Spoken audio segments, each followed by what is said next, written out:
Imagine waking up one morning to discover that nearly every major nation in Europe had declared war. Millions of young men rushed to enlist, believing they would be home by Christmas. Instead, they entered a conflict so destructive that it forever changed the course of human history. More than 20 million people would lose their lives, entire empires would collapse, and the United States would emerge as a global power. The conflict became known as World War I, but at the time, many simply called it the Great War, because no one believed humanity could ever experience anything more devastating. More than a century later, its consequences are still shaping the modern world. To understand today's international alliances, global conflicts, and America's place on the world stage, we first have to understand the war that changed everything.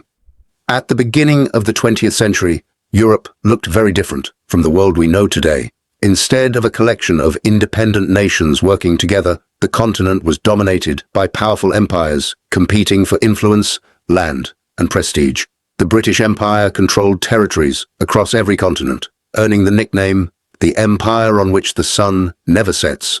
France maintained a vast colonial empire in Africa and Asia, while Germany, unified only a few decades earlier in 1871, was rapidly becoming an industrial and military powerhouse. To the east stood the enormous Russian Empire, stretching across Europe and Asia, while the Austro-Hungarian Empire governed dozens of different ethnic groups in Central Europe. The Ottoman Empire, once one of the world's greatest powers, still controlled important regions in the Middle East and southeastern Europe, although it had begun to weaken. These great powers were fueled by the Industrial Revolution, which transformed economies through factories, railroads, steel production, and new technologies. Industrial strength did more than create wealth. It also produced larger armies, more powerful navies, and increasingly advanced weapons. Governments invested heavily in military expansion, believing that national security depended on having the strongest armed forces. Battleships grew larger, artillery became more destructive, and machine guns dramatically increased the firepower available on the battlefield. Across Europe, military leaders prepared for future wars, convinced that strength alone would deter potential enemies. At the same time, competition extended far beyond Europe itself. Powerful nations raced to acquire colonies across Africa, Asia, and the Pacific. These overseas territories provided valuable natural resources, new markets for trade, and strategic military bases. The competition for colonies intensified rivalries between European powers, especially as Germany sought to challenge Britain's long-standing dominance. Every diplomatic disagreement increased suspicion, and every military expansion encouraged neighboring countries to respond in kind. The result was an international environment filled with fear, mistrust, and constant political tension.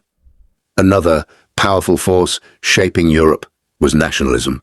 Across the continent, many people believed their nation, culture, or ethnic group deserved independence, greater influence, or even territorial expansion. National pride inspired remarkable achievements, but also fueled dangerous rivalries. Within multinational empires, such as Austria-Hungary and the Ottoman Empire, various ethnic groups demanded greater autonomy or complete independence.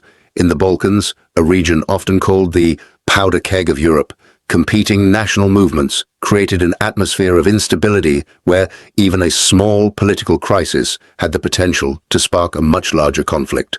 Perhaps the most dangerous development of all was the creation of competing military alliances. European leaders believed these alliances would preserve peace by discouraging attacks, but instead they made the continent far more vulnerable to a large-scale war.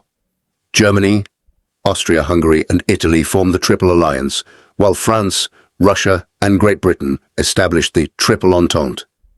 Under these agreements, an attack on one country could quickly draw multiple nations into the same conflict. What might have remained a regional dispute now carried the risk of becoming an international catastrophe. By the summer of 1914, Europe appeared peaceful on the surface. Cities were thriving, economies were growing, and many believed civilization had entered a new era of prosperity and progress.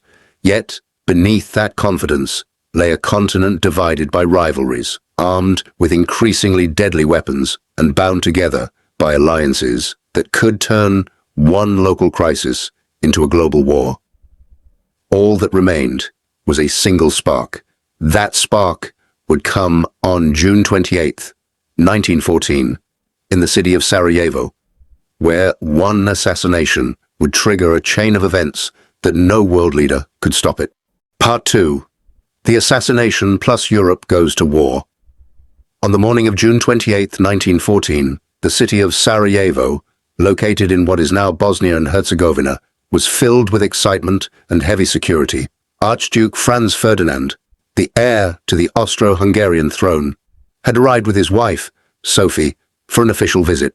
Although the trip was intended to demonstrate the empire's authority over the region, many local Serbian nationalists viewed it as a symbol of foreign occupation. Tensions had been growing in the Balkans for years, and several young conspirators believed that eliminating the Archduke could help inspire the creation of an independent Slavic nation. None of them could have imagined that their actions would soon reshape the entire world. Earlier that morning, one of the assassins threw a bomb at the Archduke's motorcade. The explosive missed its target, bounced off the car, and detonated behind it, injuring several people, but leaving Franz Ferdinand and Sophie unharmed. Rather than ending the visit, the Archduke insisted on continuing with his schedule before deciding to visit the wounded victims in the hospital. During the drive, however, the motorcade took a wrong turn. By an extraordinary twist of fate, the car stopped just a few feet away from one of the remaining conspirators, a 19-year-old Bosnian Serb named Gavrilo Princip. Seeing an unexpected opportunity, Princip stepped forward, drew his pistol, and fired 2 shots. One bullet struck Franz Ferdinand, while the other fatally wounded Sophie. Within minutes, both were dead. The assassination shocked Europe, but the killings alone did not make a world war inevitable. Political assassinations had occurred before without triggering global conflicts. What transformed this tragedy into an international disaster was the complex web of alliances, military plans, and diplomatic failures that followed. Austria-Hungary blamed neighboring Serbia for supporting nationalist groups linked to the assassins, backed by Germany's unconditional promise of support, often referred to by historians as the blank check. Austria-Hungary issued an extremely harsh ultimatum to Serbia. Although Serbia accepted most of the demands, it rejected those that threatened its national sovereignty. Austria-Hungary declared that Serbia's response was insufficient. On July 28, 1914, exactly 1 month after the assassination, Austria-Hungary declared war on Serbia. What might have remained a regional conflict quickly expanded because of Europe's alliance system. Russia, which considered itself the protector of Slavic nations such as Serbia, began mobilizing its massive army. Germany viewed Russian mobilization as a direct threat and responded by declaring war on Russia on August 1st. 2 days later, Germany declared war on Russia's ally, France. Within a matter of days, Europe had plunged into a conflict involving several of its most powerful nations.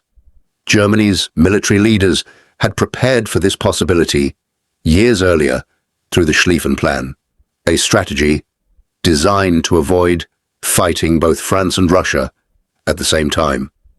The plan called for Germany to defeat France quickly before turning its full attention eastward against Russia, whose enormous army was expected to mobilize more slowly.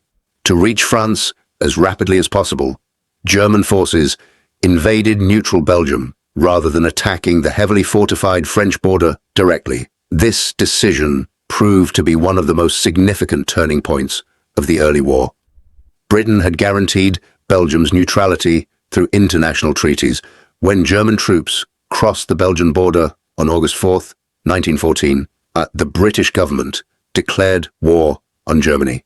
In just over a week, what had begun as a dispute between Austria-Hungary and Serbia had escalated into a continental war involving Germany, Russia, France, and Great Britain. Soon, countries from around the world, including Canada, Australia, New Zealand, India, South Africa, Japan, and many others connected to the European empires, would also become involved. The conflict was no longer simply a European war, It was becoming the first truly global war in modern history. Across every nation, patriotic enthusiasm swept through the streets. Crowds gathered to cheer departing soldiers, convinced that superior training, modern weapons, and national pride would bring a quick victory. Newspapers predicted that the fighting would end within a few months, and many recruits believed they would return home before Christmas. Few realized that modern technology had made defense far stronger than offense. Powerful machine guns, rapid-fire artillery, and miles of barbed wire would soon trap millions of soldiers in brutal trench systems stretching across Europe. Instead of a short and glorious campaign, the world was about to witness 4 years of relentless warfare unlike anything humanity had ever experienced.